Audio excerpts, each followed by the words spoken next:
Michael Collins, 6 Fayetteville. Please leave my tires alone this time. It's disappointing that we have to be here again, Mr. Mayor. I'm sorry. We already voted on this. We already said no. And frankly, we've lost trust in this body to make any decisions and to hold the power after it comes about. We need a new body to make this decision. You ramrodded the last one. There were untruths told about it. We exposed them. We won. Now you do not hold the public trust to be able to do this again, especially with a special election.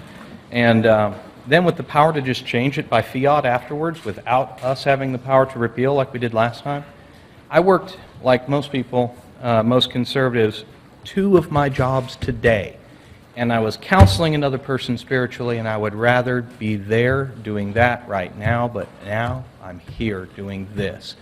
We're worn out, we're tired, we want rest, and we don't want this law. We've made that clear. But again, in answer to a question I've never gotten here, who appointed this council to be the judge of what is moral and law in opposition to thousands of years of established order?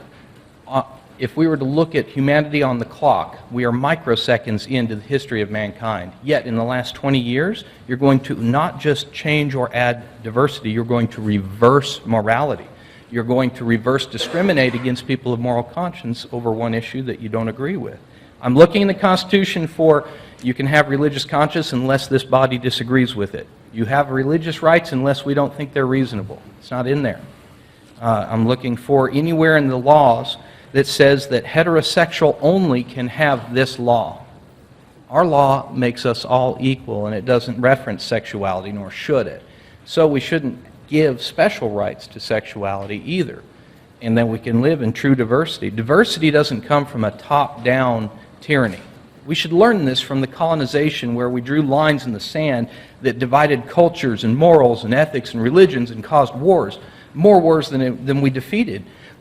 We get diversity with growth. Growth draws diversity in.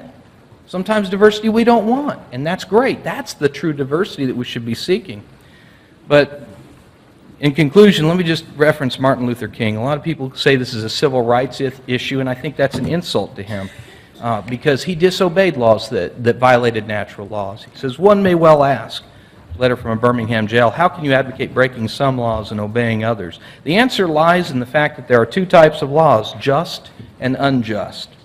Now, what is the difference between the two?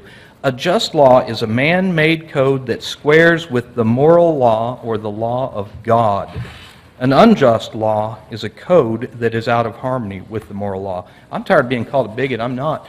Those laws that he was fighting are more like these Terry Bean laws.